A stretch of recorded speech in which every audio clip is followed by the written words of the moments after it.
Hello guys, welcome back to five.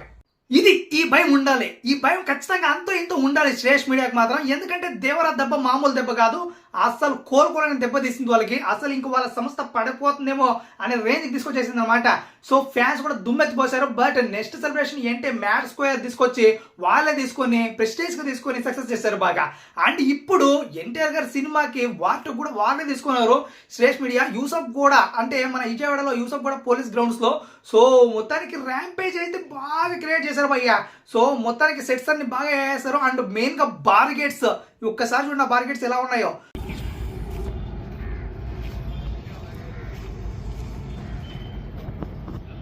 So ఈ bar gates చూస్తుంటే ఒక్కొక్కటి ఒక్కొక్క హైట్ లో పెట్టారనమాట.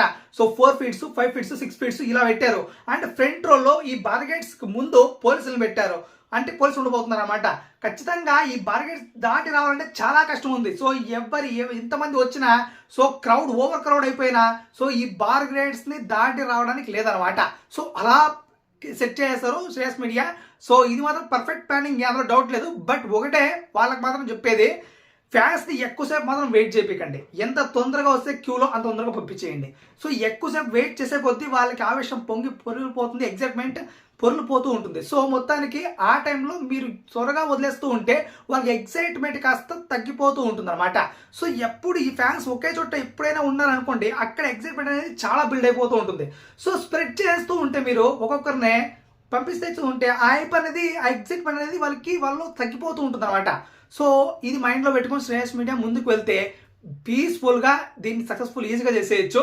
ఇంకా మెయిన్గా ఎవరైనా వెళ్ళే వాళ్ళు ఉంటే, పాసెస్ ఆల్రెడీ ఉంటే 4:30 కల్లా వెళ్ళిపోండి భయ్య. అందరూ యూసఫ్ కూడా పోలీస్ గ్రౌండ్స్ దగ్గరికి అయితే. సో పాస్ లేని వాళ్ళు కూడా ముందుగా తీసుకొని అక్కడికి వెళ్ళిపోండి 4 గంటలకంతా. లేకపోతే 4:30 పైన ఎంతమంది వెళ్ళినా అక్కడ నో అవైలబిలిటీ. అసలు పాసెస్ కాదు కదా, ఒక ముక్కు కూడా దొరకదు, ఏమీ ఉండవు. సో మొత్తానికి ఇది భయ్య. ఇంకెంత ఆలస్యం. సో మొత్తానికి అయితే ర్యాంపేజ్ అయితే క్రియేట్ చేయబోతుంది ఇంకా ప్రీలీజ్ ఈవెంట్. అండ్ ఆ ప్రీలీజ్ ఈవెంట్ మనం ఖచ్చితంగా సక్సెస్ కానే కావాలి. ఎందుకంటే మోర్ హైప్ బిల్డ్ చేయాలి వాటు.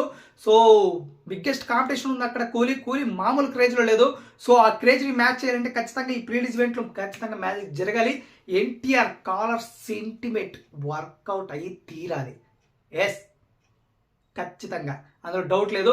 సో కాలర్ ఎగిరేయాలి భయ్యా. ఖచ్చితంగా ఎన్టీఆర్ మన కాలర్ ఎగిరేస్తే సో హైప్ జీవని లేస్తుంది భయ్యా, అందులో డౌట్ లేదు. సో ఆ ఒక్క కాలర్ చాలు, ఇంకేం అవసరం లేదు స్పీచ్లో. సో ఇది మాత్రం నేను అనుకుంటుంది. సో మీరేమనుకుంటున్నారు, ఎలాంటి ప్రీలీజ్ ఈవెంట్లో ఎలాంటి పెడితే బాగుంటుంది అనుకుంటున్నారు? తప్పుడు మా కంట్రోల్ తెలియజేసి ఇంకా కలిసాం. సబ్స్క్రైబ్ చేసి బెల్ కొట్టి చెక్ చేయండి.